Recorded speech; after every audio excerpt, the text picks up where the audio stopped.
अवधूत चिंतन श्री गुरुदेव दत्त श्री स्वामी समर्थ. तुम्हा सर्वांचं आपल्या चॅनलमध्ये खूप खूप स्वागत करते आणि आजच्या या नवीन व्हिडिओला सुरुवात करते.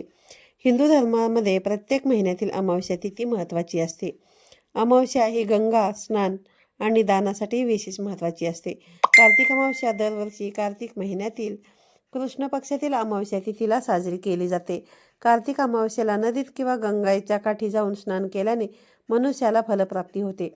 पितरांचे तर्पण देखील या दिवशी केले जाते. पितरांचे पिंडदान केल्याने त्यांच्या आत्म्याला शांती मिळते. धार्मिक मान्यतेनुसार अमावस्याच्या दिवशी पूर्वज मृत्यूलोकातून पृथ्वी तलावावर येतात. त्यामुळे पितरांसाठी तर्पण, पिंडदान आणि श्राद्ध केले जातात. त्यामुळे पितृदोष नाहीसा होऊन पितरांचा आशीर्वाद प्राप्त होतो. हिंदू पंचांगानुसार कार्तिक अमावस्या यंदा 30 नोव्हेंबरला सकाळी 10:29 सुरू होईल. त्यानंतर ती 1 डिसेंबरला सकाळी 11:50 संपेल. पण पंचांगातील भेदामुळे 30 नोव्हेंबर आणि 1 डिसेंबर या दोन्हीही दिवशी अमावस्या तिथी जी आहे तर ती साजरी केली जाणार आहे. कार्तिक अमावस्याला शास्त्रामध्ये अधिक महत्त्व आहे. या दिवशी ब्रह्ममुहूर्तावरती उठून स्नान करायला हवे. तसेच भगवान श्रीहरी विष्णूंची पूजा करून पितरांना नैवेद्य दाखवला जातो. कार्तिक अमावस्येच्या दिवशी श्रीहरी विष्णूंचे नामस्मरण फलदायी ठरते. या दिवशी व्रत केल्यास देवी देवतांचा आशीर्वाद प्राप्त होतो. तसेच अमावस्येच्या दिवशी कालसर्पदोष आणि शनिदोषपासूनही मुक्ती मिळते. या दिवशी घरामध्ये काही प्रभावी उपाय सेवा केल्याने घरामध्ये असलेली नकारात्मकता दोष संपूर्णपणे नष्ट होतात आणि घरामध्ये सुख समृद्धी येते. आज या व्हिडिओमध्ये एक अतिशय प्रभावी उपाय मी तुमच्यासोबत शेअर करणार आहे. हा उपाय जो आहे तर तो कार्तिक अमावस्येच्या दिवशी करायचा आहे. या उपायामध्ये आईने मुलांसाठी एक दिवा लावायचा आहे. हा दिवा मुलांसाठी लावल्याने मुलांवरती येणारे सर्व संकट विघ्न दूर होतात आणि मुलांचं अभ्यासामध्ये नोकरी व्यवसायामध्ये प्रगती होण्यास मदत होईल. त्यांना यश मिळेल. हा उपाय कशा प्रकारे करायचा आणि जो आपण दिवा लावणार आहोत त्या दिव्याचं पुन्हा काय करायचं नंतर ही संपूर्ण माहिती तुम्हाला जाणून घ्यायची असेल तर व्हिडिओ स्किप न करता शेवटपर्यंत पहा. चॅनलवरती नवीन असाल तर चॅनलला नक्की सबस्क्राईब करा आणि असेच नवनवीन आणि माहितीपूर्ण व्हिडिओ पाहण्यासाठी बेल आयकॉनलाही क्लिक करा. त्यामुळे जेव्हा कधी नवीन व्हिडिओ मी अपलोड करेन त्याचं नोटिफिकेशन सर्वात अगोदर तुम्हाला मिळेल आणि तुमचा एकही व्हिडिओ मिस होणार नाही. आपल्या प्रत्येकाच्या आयुष्यामध्ये काही ना काही अडचणी समस्या असतात आणि त्याचा परिणाम हा आपल्या आयुष्यावर आपल्या मुलांच्या आयुष्यावरती होत असतो. आपल्याला असलेले दोष किंवा आपल्या अवतीभोवती असलेली नकारात्मकता वास्तुदोष त्याचबरोबर जर तुमच्या बघा पिढीला प्रखर पितृदोष असेल तर त्याचे परिणाम तुम्हाला तुमच्या मुलांना भोगावे लागतात. म्हणूनच कोणत्याही कामांमध्ये त्यांना यश मिळत नाही. खूप प्रयत्न करूनही अनेक अडचणींना समस्यांना त्यांना सामोरे जावं लागतं.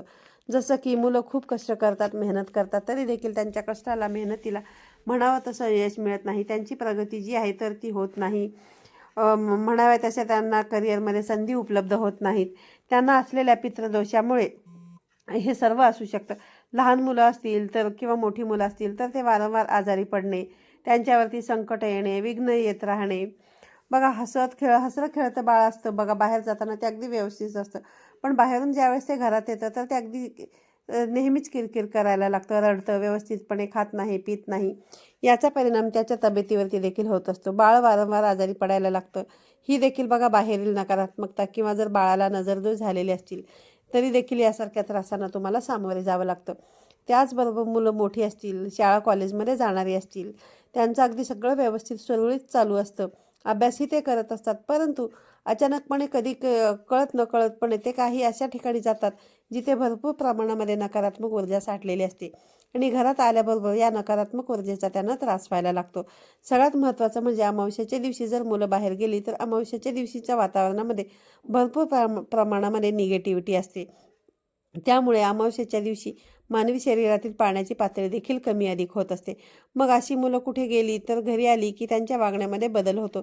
ते चिडचिड करतात, हट्टीपणा करतात, घरातल्यांनी सांगितलं तर ऐकत नाहीत, व्यवस्थित खात नाहीत, पित नाहीत, अभ्यासामध्ये त्यांचं मन लागत नाही.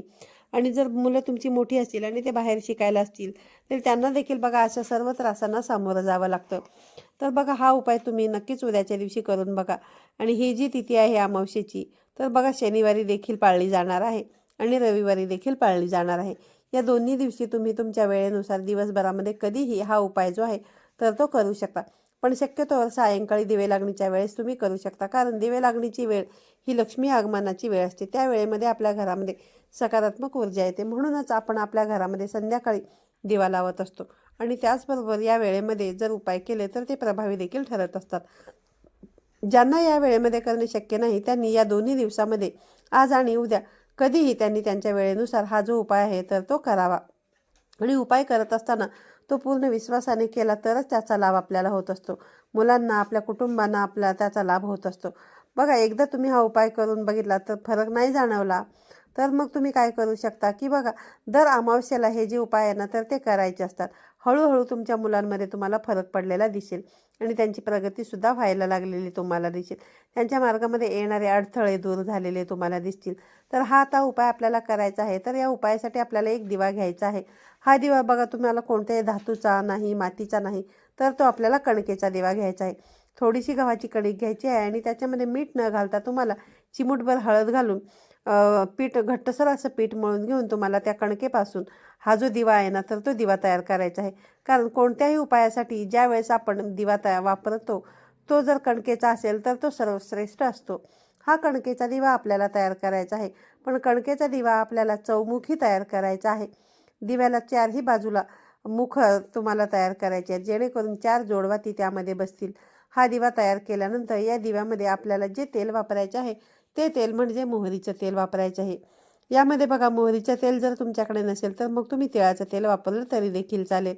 आता या दिव्यामध्ये चारही टोकाला, चारही दिशांना 2-2 जोडवाती तुम्हाला टाकायचे आहेत आणि असा हा दिवा आपण तयार केल्यानंतर तो दिवा प्रज्वलित करायचा आहे. आणि बघा, प्रज्वलित करण्यापूर्वी आपल्याला एक उपाय देखील करायचा आहे.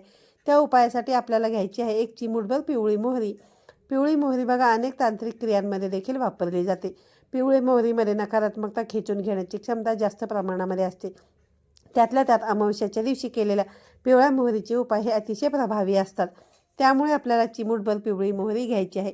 तुमची एकापेक्षा अधिक मुलं असतील तर मग 2 वेगवेगळे दिवे तुम्हाला तयार करायचे आहेत. एकाच दिव्याचा वापर या उपायासाठी तुम्हाला दोन्ही मुलांसाठी करता येणार नाही. तुमचे मुलं असतील, मुली असतील, त्या देखील तुम्ही हा उपाय जो आहे तर तो करू शकता. फक्त मुलींचा जर मासिक धर्म आलेला असेल तर तुम्हाला हा उपाय जो आहे तर तो करता येणार नाही. आणि महिलांची सुद्धा जर मासिक अडचण असेल, काही अडचण असेल तर मग हा उपाय तुम्ही न करता घरातील इतर स्त्रियांनी देखील हा उपाय केला तरी देखील चालेल. हा उपाय करण्यापूर्वी देवघरासमोर दिवा प्रज्वलित करायचा आहे. सायंकाळी तुम्ही हा उपाय करत असाल तर तुळशीसमोर शुद्ध गाईच्या तुपाचा दिवा लावायचा आहे. धूप, अगरबत्ती लावून घ्यायची आहे. तुम्ही हा उपाय देवघरासमोर बसून करू शकता. तिथे पुरेशी जर तुम्हाला जागा नसेल तर मग तुम्ही तुमच्या हॉलमध्ये मुलांना बसवायचं आहे. मुलांचं तोंड दक्षिणेकडे होणार नाही, अशा पद्धतीने मुलाला पाटावरती किंवा आसनावरती बसवायचं आहे. सर्वप्रथम आपण दिवा तयार केलेला तो दिवा प्रज्वलित करून घ्यायचा आहे. दिव्याला एखादा आसन द्यायचं आहे. तुम्ही पेपरचं आसन देऊ शकता किंवा एखादी प्लेटसुद्धा घेऊ शकता. त्याच्यावरती तुम्हाला थोडेसे तांदूळ ठेवायचे आहेत आणि त्यावरती हा दिवा जो आहे तर तो तुम्हाला ठेवायचा आहे. आणि आता मुलांवरून हातात घेतलेली पिवळी मोहरी 7 वेळा डोक्यापासून ते पायांपर्यंत गोलाकार आकारामध्ये उतरवून घ्यायची आहे. त्यानंतर ही जी पिवळी मोहरी आहे उतरवलेली ती त्या दिव्यामध्ये टाकायची आहे. त्यानंतर तो दिवा तिथून उचलायचा आहे आणि तो दिवा देखील मुलांवरून तुम्हाला 7 वेळा उतरवून घ्यायचा आहे. हा दिवा घेऊन तुम्हाला घराच्या बाहेर जायचं आहे.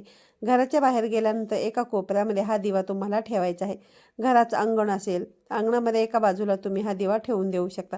जर तुम्ही फ्लॅट सिस्टममध्ये राहत असेल तर बघा, मग तुम्ही काय करू शकता तर किचनच्या बाल्कनीमध्ये वगैरे तुम्ही एका बाजूला हा दिवा जो आहे तर तो ठेवू शकता. त्यानंतर हा दिवा विझला का सुरू आहे हे तुम्हाला बघायची काही गरज नाही. तो दिवा जोपर्यंत तोपर्यंत तेवेल, त्यानंतर आपोआप शांत होईल. दुसऱ्या दिवशी सकाळी उठल्यानंतर तुम्हाला यामध्ये असलेल्या ज्या काही वाती असतील, त्याचबरोबर त्यातली जी काही पिवळी मोहरी असेल ते तुम्हाला एखाद्या निर्माल्यामध्ये टाकून द्यायची आहे. आणि जे दिवे तुम्ही तयार केलेले होते 1 किंवा 2, ते दोन्ही दिवे तुम्हाला घ्यायचे आहेत आणि एखाद्या झाडाच्या मुळाशी तुम्हाला खड्डा खणायचा आणि त्याच्यामध्ये तुम्हाला ठेवायचं आहे. आणि बघा, तुम्ही जर फ्लॅट सिस्टममध्ये राहत असाल तर खाली उतरल्यानंतर तुमच्या घराच्या आजूबाजूला असलेल्या एखाद्या झाडाच्या खाली तुम्हाला हा दिवा जो आहे तर तो ठेवायचा आहे. हा दिवा अशा ठिकाणी ठेवायचा आहे जिथून कोणाच्याही पाय जो आहे तो त्याच्यावर पडणार नाही, कोणाकडून तो ओलांडला जाणार नाही. कारण आपण केलेल्या उपायांमुळे इतरांना त्याचा त्रास व्हायला नको. त्यानंतर तुम्ही घरी यायचं आहे. हातपाय वगैरे स्वच्छ धुवून तुम्हाला देवांचे दर्शन घ्यायचं आहे. आणि हा उपाय केल्याने मुलांवरती येणारी सर्व संकट, विघ्न दूर होतील आणि त्यांना प्रत्येक कामामध्ये यश मिळायला लागेल. तर असा हा उपाय तुम्हाला आज किंवा उद्या तुम्ही नक्की करू शकता. तुम्ही तुमच्या वेळेनुसार हा जो उपाय आहे तर तो करू शकता. तर बघा, आजच्या व्हिडिओमध्ये सांगितलेली माहिती तुम्हाला आवडली असेल तर व्हिडिओला लाईक करा, शेअर करा. पुन्हा भेटूया अशाच एका नवीन आणि माहितीपूर्ण व्हिडिओमध्ये. तोपर्यंत सर्वांना श्री स्वामी समर्थ.